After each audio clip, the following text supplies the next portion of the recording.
Each week, new revelations of the latest public figure accused of sexual misconduct. Last week we learned that Israel Horovitz, playwright and mentor, as the Times called him, was a serial sexual abuser and rapist. He told one young actor to react to the rape as her character would. It would improve her performance. So he wasn't really raping those women, but mentoring them in some form of consensual rough mentoring.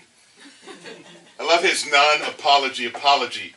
I apologize with all my heart to any woman who has ever felt compromised by my actions. Compromised? You raped someone. They're hurt, they're distressed, they're destroyed. Compromised? Okay. And to my family and friends who have put their trust in me, except my son, who said he supports the accusers. And here's the best one. To hear that I have caused pain is profoundly upsetting. To hear you were the rapist. You had to wait like 20 years to hear. Oh, did I cause pain? Gee, I wasn't there. I might have crossed the line with anyone who considered me a mentor. Crossed the line? How close is mentor-rapist? Usually that's pretty far apart. Unless you're mentoring a child prostitute, which is an entirely different story. You have to hear you cause pain. You're a goddamn playwright. A specialist in human emotions and actions. In what play in your mind does rape not cause pain? And now you're profoundly upset that you might have crossed the line. He imagines this line. Now, of course, even his son has rejected him, unlike the wife of that senator candidate, Roy Moore, the Alabama Senate candidate who likes to date young teens and rape them. His wife defends her by saying when he was single, he liked the young ladies. 14 years old is not a young lady, unless you want to call a toddler a baby woman.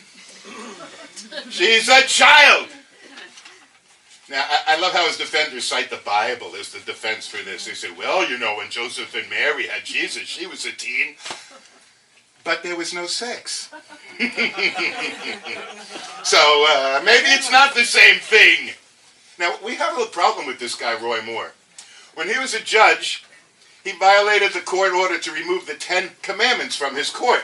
And he said that the 10 Commandments and the Bible is more important than the Constitution. So should he win, and with Alabama, you never know, he's going to put his hand on a Bible and swear to uphold the Constitution, something he knows is a lie, so he will be violating that Constitution. In addition, he's going to have his hand on the Bible, swearing to something that he knows isn't true, and I think that's a violation of one of those 10 Commandments he was trying to shove down everyone's throat. So apparently they do not care really about the Bible. These are the ones who say, oh yeah, everything in my life is based on a book of Bronze Age shepherd's fairy tales. The Bible. Everything else doesn't count. I just know one thing. There has never been an evangelical Christian who went to his dentist and said, no, Novocaine, it's not in the Bible. This might look like a rant, but it's rehearsed, and I got a time constriction, so I want to thank you very much for participating in this.